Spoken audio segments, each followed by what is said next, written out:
Welcome everybody to tonight's regular Board of Finance meeting on this Tuesday, January 12th, 2021. Happy New Year to everyone. I have not spoken to all of you in the new year, so Happy New Year.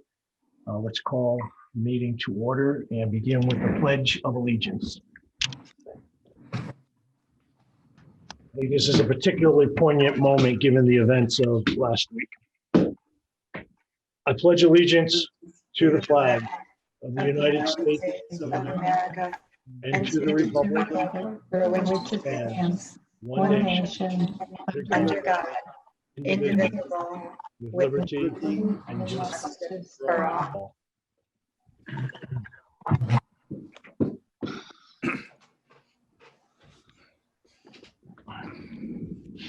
I thank you all for that. Dion, any public I'm sorry.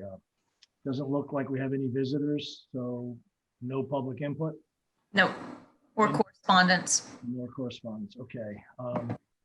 Moving on to the approval of minutes of the regular meeting from December 8th. Okay, Cynthia just joined. We've got a situation as to the last meeting that I don't recall having before since I've been the chair. So bear with me with a slightly modified motion to accept the minutes. So the minutes were distributed in advance. So I would entertain a motion for those folks on the board to vote yes or no as to the portion of the meeting that they were there, whether that portion be the entirety of the meeting or something else.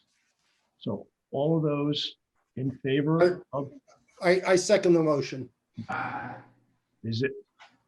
So I'll kind of rearrange it, but I made the motion. Robert seconded it. All those in favor, please signify by saying aye. Aye. For those who were not present at the meeting, for either the entire meeting or some portion thereof, I assume that you will recuse for that. That portion. I was absent. I mean, I should abstain from the portion I was not in attendance for. Yes. Yeah. Okay. Yep. Okay. So Brian abstains for the entire meeting and you simply for the portion, the beginning portion. Okay, so I think that gets us through that administrative piece. The next agenda item is the consideration of the elderly and disabled tax abatement program. At this time, turn it over to Ann.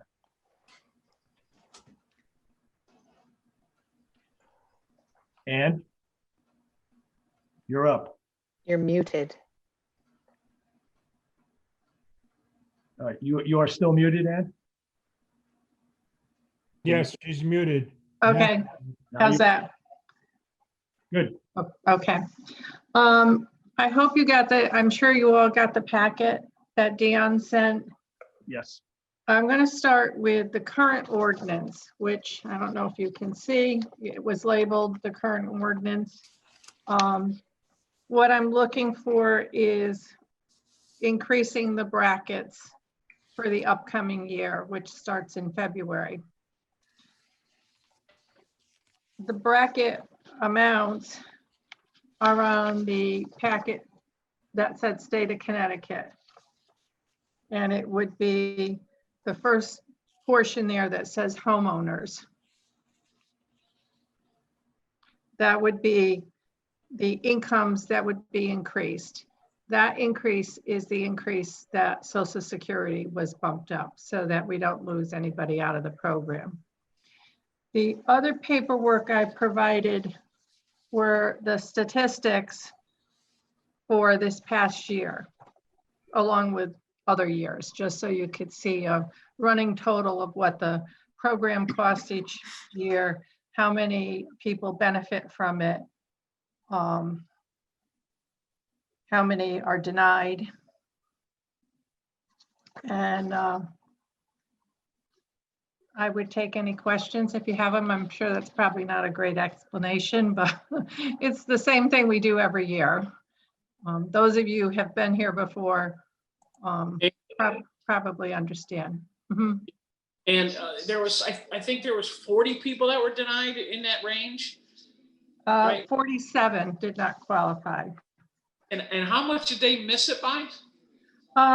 Actually, I do have a sheet that says that. Out of the 47, seven of them went to 49,000.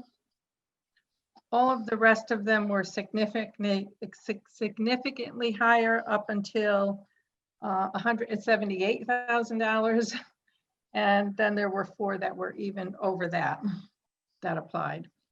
So those people really shouldn't even apply for it, right? I mean, knowing that their income, right? I would say yes. Sometimes it's because they might have taken an IRA or a 401 distribution and not rolled it over, and it put them out maybe for 1 year, not realizing, depending on how they have their finances set up. But yeah, some people just apply because other states just give a blanket amount of money and they're looking for their opportunity. So those 7 people, Brody, stop. We have a coyote up here now. Can you stop that dog? The 7 people that missed it by 1,000, can we do something for them people? You know what I mean? Currently, no. Right, okay, No, so no. answer side, right, okay. Yeah, I mean, the limit goes up to 48,000, which, you know, I have always said that we have to keep in mind that some of my staff does not make $48,000 and they don't get any benefit. So, you know, you have to keep in mind that we're trying to help where we can, but to keep the program running, you know, if you look at the cost of the program, it's a significant amount of money that is given at the taxpayer's expense. But you can argue that they don't have any town services either. There's no more kids in the house, and you know, so that's all I'm just being sensitive to. Yeah, I understand. I agree. You can. Okay, thank you. And remind me, the reason why the brackets on the state form do not agree with our brackets is because we have one extra bracket. Correct. And it The looks like The top bracket for us currently is 48,000. That's the 10% range. That entire bracket comes from the town of Bethel. There is no offset. Well, there is no offset anyway with the homeowners program that was taken away by the state a couple of years ago. But that's a stationary bracket currently. so there'll be as the bracket just below our top bracket continues to go up. Eventually, Correct. there'll be some compression. Yes. Okay, okay. Thank you. I know you explain this every year, and I think I probably asked the same question every year. Are there any other questions? Does anybody have any questions? I would make a motion to accept these changes. A second. Any discussion? All those in favor of the motion, please signify by saying aye. Aye. Opposed? None, okay. Thank you. Moving on to the next agenda item, that's the town charter section C10(9) salaries. You'll recall that we've been talking about this kind of on and off once a quarter. We've been kind of deferring, postponing any decision as for the current fiscal year, that is the year that runs from July 1st of 2020 to June 30th of 2021. Waiting, you know, because of the uncertainty with COVID, and I think also just trying to be sensitive to the overall economic environment.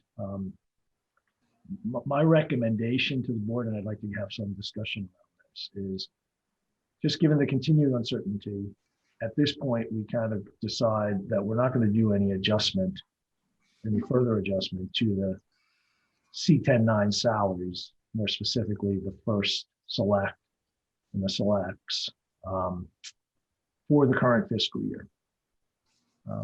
That said, we've done prior benchmarking. I've asked Bob if he could get some more current benchmarking of where our first select salary lies. When we last did that benchmarking, a couple of years ago now at least, our town was paying the first select a salary that was extremely low by comparison to the peer group. And so my again, recommendation would be to defer for the current year, but when we go into the budget season that is coming upon us, that budget season for the fiscal year end June 30th of 2022, we make an adjustment then, we discuss an adjustment then to the selectman's salary for the current year, as opposed to doing what we've done in the past few years, which is really just negotiate the contingency at the time of the budget discussion and then do individual salary reviews subsequent thereto. So maybe if we rambled on, maybe just summarize, right, a recommendation to defer any salary adjustments for the fiscal year that we're in now, with a intention to review the first select salary as we do the budgeting for the fiscal year 2022. Just kind of open it up. I don't think we need to do anything. You're not making a motion. You're just kicking the can down one more time, right? Imagine. Well, you're right. We don't have to do anything. I'd say it a little bit differently. I'd say we're not necessarily kicking the can down the road for the fiscal year 2021. We're kind of saying we're not going to do anything, right? We're being kind of sensitive to the overall market. And then when we come into the next year, realizing that our first select salary is low by comparison by the peer group, we'll look to adjust it in the next fall, in the next year that we negotiate. So Bob, to be clear, for me, any adjustment that we choose to make in the upcoming fiscal year will apply to the selectman's salary in that fiscal year. There's no delay. Yeah, right. If we go down that path. Okay. Okay, Go ahead, Cynthia. just so I'm clear, let's say next year we do the same thing and review it. Is it retroactive? That's what I don't quite understand. Like, meaning, are you going to bump it up to where it should be, and then, or I mean, what increment would we be raising it now? I mean, Yeah. we're not even having a discussion on that. So Let me see if I can be clearer. Okay. What we've done in the prior years is that we, in the budget process, right, where the entire town kind of comes and joins us and listens to our discussion, and we go through all the department presentations, we make sure with Bob Kay's backup, right, confirmation, that in the contingency account is enough money to pay for any retroactive increases made in that fiscal year. So playing it out, what we would normally have done is in the discussions in setting the budget for the fiscal year that will end June 30th of 2021, we would not have negotiated at that time or debated at that time the individual salaries, but rather what we would have done is said to Bob, hey, if we do make adjustments, is there enough in the contingency account? And Bob would confirm for us typically that there is.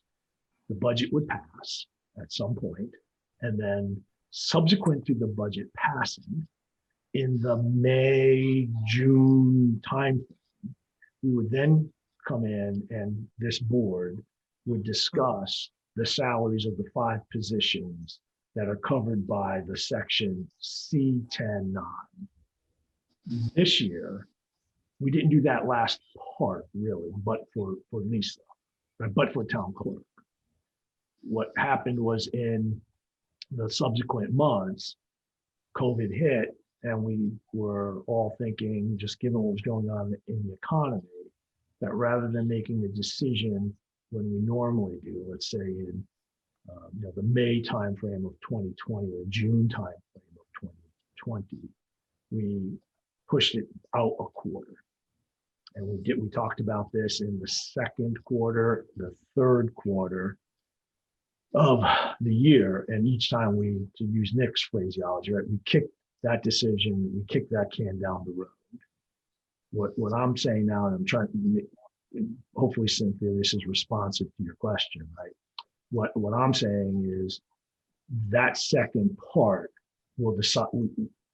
The recommendation and maybe the decision for this board is to not make any, to do nothing. To not decide. Right. And then when we start in another month or two to discuss by department the budgets for the year that goes from July 1, 2021 to June 30th, 2022, we specifically discuss the first select's salary at that time. And if we're going to make a change, we put it in that budget, in that line item, rather than in contingency like we've done. Right. So would So that it wouldn't be amount like that that. you're, I'm sorry, would that amount that you're raising it for a 1 year be in there, or would it be the 2 years? It would just be applicable to that year forward? Yes. Thank you. I get it. Bob, can I ask, shouldn't we just make a motion that for the budget year 2021, we maintain the current level of salaries for the C account?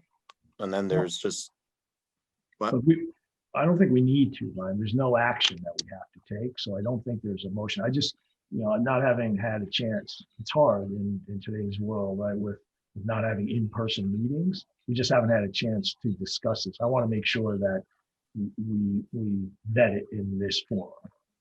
Again, I don't think we need to make a motion because we don't really, if we decide to do nothing, there's no action around which to make a motion.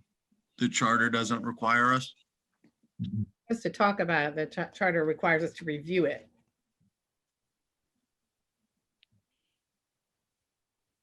Okay. And then Bob, maybe at some point in the near future, if we can get some benchmarking, but it really isn't personal to Matt, though Matt is the first select.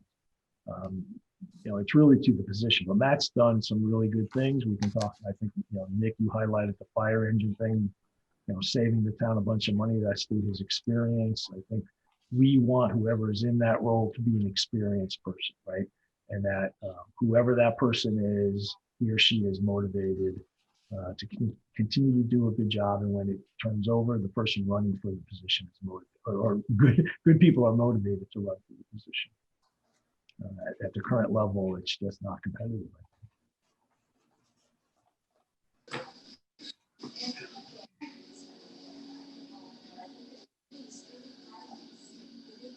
All right, I'm going to assume everyone's good with doing nothing. I think we're good. All right, cool. Moving on to the next agenda item, Comptroller's report. And hopefully folks saw that we've changed a little bit of the format, kind of as in reaction to the last meeting we had where maybe more detail would be thought helpful.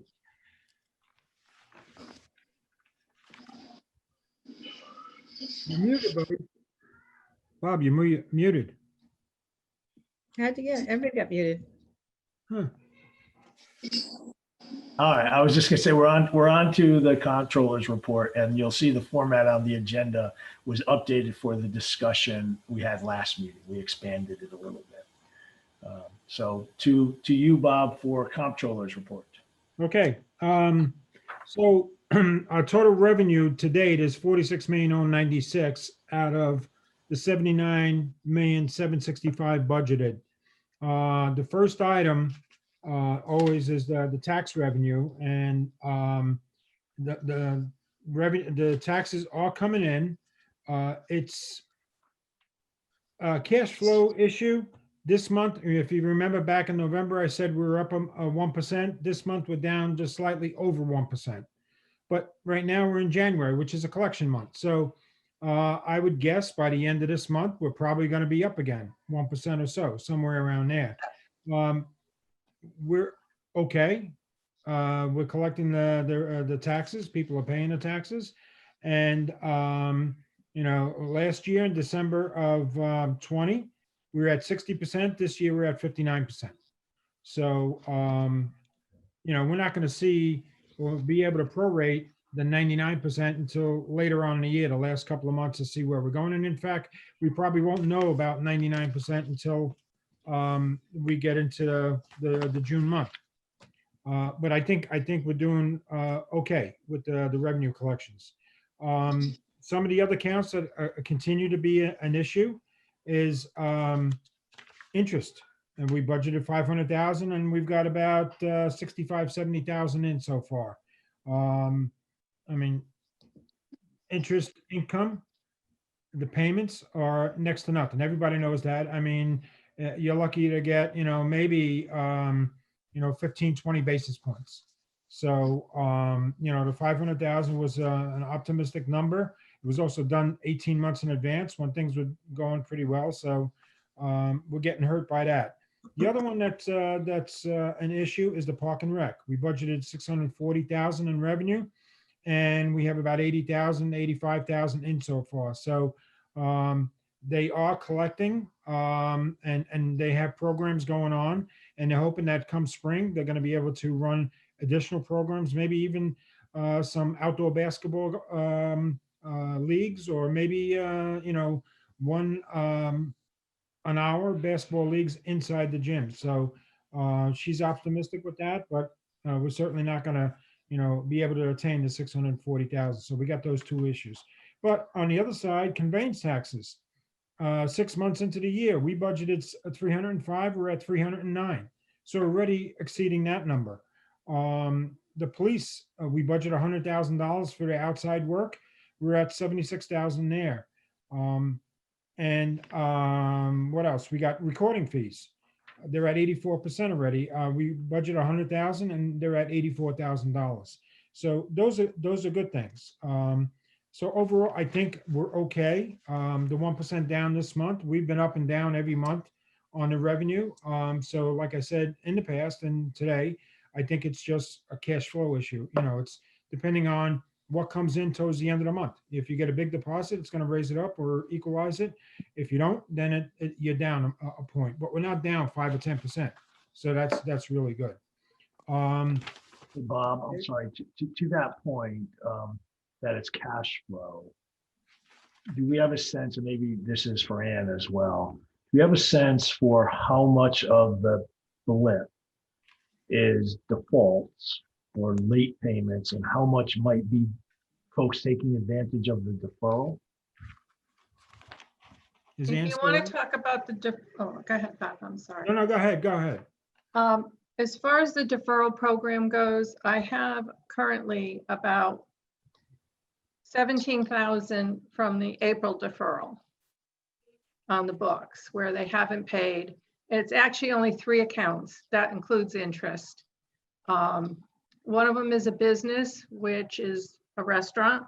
I'm not sure if they're going to hang on or not. So there is a new deferral program that started January 1st that defers the taxes until April. I've only had 2 applicants, one for real estate and one for a car tax. It's less than $2,000 on both of them. They have until February 1st to make applications. So I would say not the deferrals program. As far as defaults go, that's a little hard to tell. I mean, there's always people that are there, but to be honest with you, the numbers are not drastic. I know Bob gave you some numbers. I gave him last week. They've already changed, obviously. We're in a collection month, and so as of when I left work on Friday, I was at 61%. So you get a few big payments. Got to keep in mind this year here, normally we have a huge volume of people coming in and paying taxes by December 31st because of income tax. That no longer applies for so many people. So those people aren't coming in on December and running in to pay, but they're going to pay their January taxes. So I'm not seeing huge problems. Don't get me wrong, there's problems, but the taxes right now are being paid. I don't know where we're going to be in 2 months, 3 months, but people aren't signing up for the deferral program. They're just not doing it. To Ann's point with the December payments, yeah, right now it doesn't really matter, but they don't know what the new administration is going to be. So there's some thought Right. out there to defer the December payment into January, because if in 2021 you don't have the SALT deduction anymore, limitation, you'll be able to get everything that you paid theoretically, if they go back to the old law. So some people have deferred paying the December into January. It's due in January, so Right. there could be, an intention there to do that. One other, Thank God the Democrats took over the Congress. what's that? It's the Democrats, right, who are looking to repeal the SALT reduction. Well, in the big states, I mean, it's a major deduction, Right. people got hurt with that. There's no question about it. $10,000 when, Right. Anyway. The change of control, I know. Fines and Thank- forfeitures, we had, Hey, Bob, budgeted- political, Yeah. that was good. I didn't hear that. I missed something. I was just saying, thank God the Democrats took over Congress, because they're the ones who are looking out for us taxpayers here in Connecticut. I'm Yeah, sure, thank God they introduced tolls in Connecticut. I think that's great. Yeah, So, excited. Great. Good times. oh, yeah, we won't have Mitch McConnell now siphoning up all the money from Connecticut, New Jersey. Oh my New God, York. it's gonna get No. ugly or what? All right, so That's not to discuss it, Donald. penalties and Fair- interest. fair enough. Penalties and interest, we budgeted 202,000. We're at already 174,000. So, and then when you look at the prior year's collections, 400,000 was budgeted and 392 is in. So, following what Ann said too, I mean, taxes are being paid, so, Okay, we're that's in good good. shape, I think. The one tax I would say that is lagging is the business tax, which is understandable. The personal property tax, the restaurants, they're struggling. There's no doubt about it. And so, it's really a drop in the bucket compared to the real estate taxes. and if I could jump in here, Bob, you and I had this conversation this week. I think everybody in the town of Bethel are being good neighbors and they are paying their taxes. It's not that they just have so much money that they're paying their taxes. They're making the right decisions and being good neighbors and paying their fair share. But everybody in Bethel are struggling. They are making sacrifices. They're not going to dinner. They're not going on vacations. They're not buying new cars. Everybody is not rosy in Bethel, but we are doing the right thing and paying our taxes. Mhm. So, Ann, what kind of programs are available to the small businesses, the restaurants, to help them better manage, like being able to defer the taxes a little bit until maybe they get the next PPP or, business picks up? Well, right now, we had the deferral program in April, and that deferred April and July taxes. That applied for everything, and I did have businesses apply for the deferral in July, but that personal property business tax only comes out in July. So if they haven't paid it now, which there's some that haven't, then there's the possibility we're not going to get that, especially if they go out of business. There is a new deferral program, but in Bethel, it's only going to apply for our real estate. The last time there was enough lead time for them to apply for real estate, as well as the water and sewer bills and some sewer assessments. But this time they only have until February 1st to make application. None of those other bills are due yet, except for the real estate. So they can only take advantage of it if they're homeowners. And that's the only thing I have that's going on through my office. And new construction can apply for an abatement too, correct, Ann? Yes. Well, they can on the property, on the land, Yeah. yes. Mhm. The state has removed also the restrictions they had on other things for me as far as collections go. And it's a fine line. You know, I don't want to run out and turn people's water off when people are struggling right now. It's just, so it's a fine line for me to do my job, what I'm supposed to do for the town of Bethel, but also keeping in mind that people are in a very difficult situation. Mhm.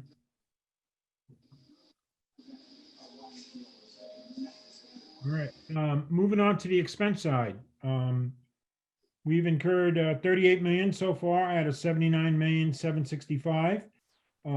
Big accounts, when I do my analysis, that kind of show up a little bit, that there potentially could be a problem. And it's typical, well, you know, I brought this up before with probate court and insurance. They're not really problems, even though they pop up that way. Insurance is pretty much on the money, even though if you divide by 6 and multiply by 12, we've already made 4 payments for the insurance policy. So only one more is due. We pay not quarterly, but we pay 25% each time. So most of it will be paid up this month. So that kind of skews the numbers. But when you look at professional services, the legal fees, we've got some court cases. The one with Eversource right now, we've spent $20,000. We spent on some new construction, a couple of court cases for $32,000. Our negotiator for the union contracts, we're at about $7,000. The normal legal fees are about 24. The appeal on Duracell is 29. And there's an issue with the police building, and we spent about $6,000 on that. So those are the big ones within the legal fees, but I just wanted to point those out to you. And then moving down, if you look at the highway department, they look like they may be going over, but they're not, because most of the road work was already performed in the summer and the fall. So that would skew the number. They're fine. I checked into them and everything's going okay. Building and inspection looked like it was a little bit out of whack, but we've got a transfer to make with software that was charged to that account for the online permitting. So that 10,000, it's $10,000 that'll come out. And then we got on public works contracted services. There's Wright Pierce, which represents, it's about $37,000. And that 37, Wright Pierce was commissioned to design sidewalks and down on Worcester Street and Durant Avenue. And we'll be getting a grant to reimburse us for the actual construction. So we have to pay for the design work, and then the state will pay for the actual construction. Then we've got in the building department, or building maintenance again, there was HVAC, the town or the municipal center's HVAC really needs some work, and we've spent so far about 21,000 on that. There's also the elevators, which I talked about at the end of the year. We've already spent about 13,000, 12,824. And then there's just the normal contracts that we pay on a monthly basis. The cleaning contract and well, you've got the semi-annual fire inspection that they have to do with all the buildings. They add up to about $5,000 so far. So we've got items like that, but overall, that even though it looks on my analysis maybe a little overstated, it should be fine. And then, of course, the insurance. When I add in the last payment and I just go with the actual expenses, we're fine on both the LAP and the workers' comp. And I think with the expenses, that's pretty much All of them. Yep. I don't see anything else highlighted, so. Okay. Yeah. Are there any departments that showed that they had spent less because they couldn't do the normal stuff? Like, I'm just thinking of Parks and Rec, because are they not spending as much? I know they're not making as much, but are they also not spending? Exactly. I mean, I've got them forecasted to have a $200,000 surplus. They do have expenses, but it's mostly salaries, and they have to mow the lawn, even though maybe they're not using the fields as much. But they also supplied the greeters, and they were sending around the town hall during the summer and the fall and the spring. Some of the councils to clean the handrails and all the touch surfaces. So, but still, if I do my analysis on them, I'm looking at probably about a $200,000 surplus. That could change, but I mean, Sure. if things pick up and they got the programs, yeah, you're exactly right. So that's pretty much on the controller's report with the revenue and expenses. We started today the budget process with the departments, just having them, they've already received their call to start to input expenses into OpenGov. And we interviewed 2 or 3 departments today, and we're moving along. We'll have some more tomorrow. So our original intention was to try to come in with a 0% increase. So we'll see where we go. There's some so far. I mean, we're one came in at 1%. So which is really salary increases netted out. So that's not too bad. And then the annual report came in. We got it done by December 31st, and the books came in today. So I think I'm going to bring some books down to the greeters area and put it, them in an envelope, and you can swing by and pick your copy up. But just real briefly, we had our fund balance went up by $1,011,652. So our fund balance right now stands at the end of June, 18,661,048, which is not roughly, but it's 23.5%, up from last year at 22.92%. So we have a very healthy fund balance. I think maybe some consideration might be in order to maybe take some of this year's increase, the 1,011,011, and maybe put it towards rolling stocks, set up another fund like a capital non-recurring, but put $500,000 of the excess for each year into a rolling stock fund, so that we can be able to pay for a fire truck or a plow truck or one of the big items in the future. Okay. Mhm. So what, and I'm just, maybe this is a stupid question, but what would make it go up $1 million? What would make it go up like The that? biggest part of it is the Yeah. collection at 99%, 99.2%. In fact, the audit report cites the revenues over budget expectation. So that was the piece that actually pushed it up the $1 million. Okay, so if that keeps going up, so we're going towards a 0% increase, right? Now, I'm not talking about, when they talked about using the fund balance to offset an increase. That's not what I'm saying. I'm saying that let's really stick to the 0%. So what you said about the fire truck, or the plow trucks, makes sense. But it doesn't make sense to me if we have a tax increase, marginal tax increase. I'm just saying, that's all. There's rather, When Ann mentioned before, there's certain taxes that, people are delinquent on. Well, that's included in the total tax revenue. So far, like I mentioned before, we've already collected close to 400,000 of prior year's taxes. I don't know what the total outstanding amount is right now. Ann, would you have that handy? Because if there's 600 or you're on 700, mute, and I'm muted? Ann is, Oh. she was answering you on, Oh, okay. Yep. What's outstanding completely? Outstanding from prior years and even this year.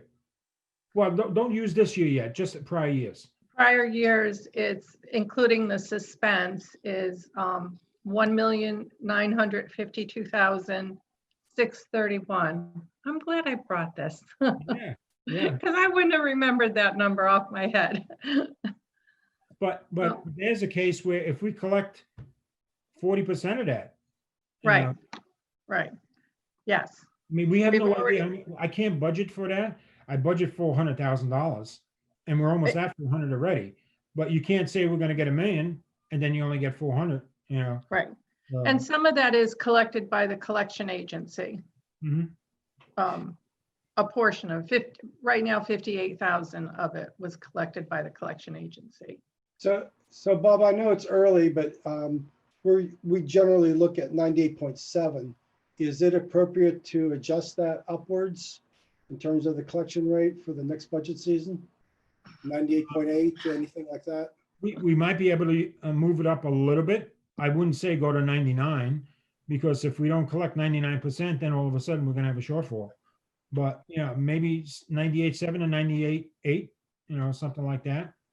I think you have to look at the fact that the number that you were talking about for the audit was pre-COVID. We're not there yet. We're not at the end of the year. We're doing great. We are. We absolutely are doing great. But things could go very quickly depending on what happens with this virus and, you know, businesses and things like that. I mean, I don't think we're there yet to go too much higher. That's just as tax collector, that's a huge burden to put on a tax collector. Mhm. it seems to me, Bob, that we should think about two things. One is rather than starting with a rolling stock but I don't see that as being any different than capital non-recurring. It's just got a cooler name, maybe, I don't know. But Well, maybe you might be we able should, to limit it to safety equipment, something like that, whereas capital non-recurring would be everything else. yeah, you lose to me, it seems like you lose flexibility by putting it in a more segregated account. But we should think about maybe paying off more debt, right? Especially that 3.5 million that we refinanced. But to me, it seems like we should think about that. And given that we have a pretty strong fund balance now, right, we've done a good job. And it really goes all the way back, right? 10 years, Matt, Rich, and Paul, and then the boards of finance. We've done a good job to get a decent fund balance. We got a little bit more cushion there. So that if we do have to what Ann is saying, a bad year, you know, we're not so, we have some cushion there in the fund balance. So I do think we want to think about having less of an excess at the end of the year.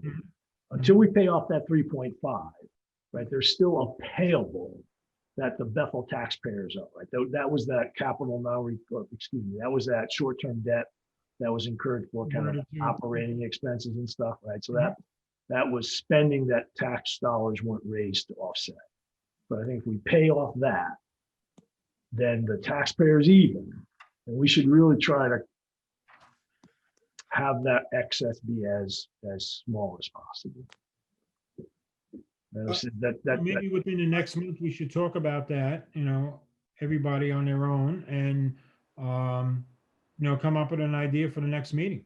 Sure. You know, should we set aside a certain amount of money, which, you know, the next bonding will happen in July. So we would set aside the money now, appropriate it for the payment that comes due in July 14th or 15th. Agenda item idea. Yep. Yeah, so if you could do just a quick little analysis, what paying off the 3.5 short term versus, you know, converting some or all of it over to long term, that'd be at least helpful for me.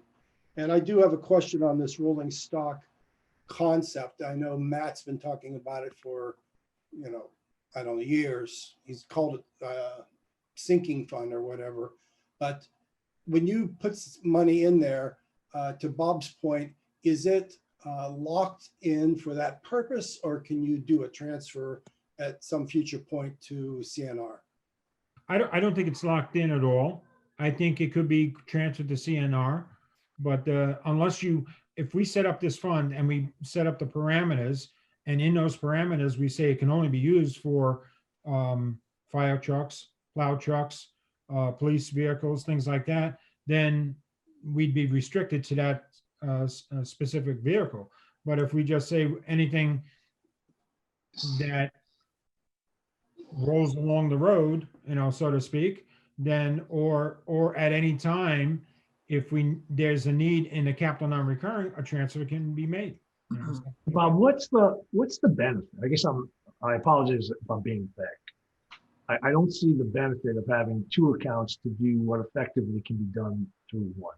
Point of order, Bob Manfredi, with all due respect, this has not been put on the agenda and we are veering off, it's not in the scope of what's on the agenda. I So have if to you, disagree with that, Cynthia. I think it's part of the discussion of the monthly review of the financial statements.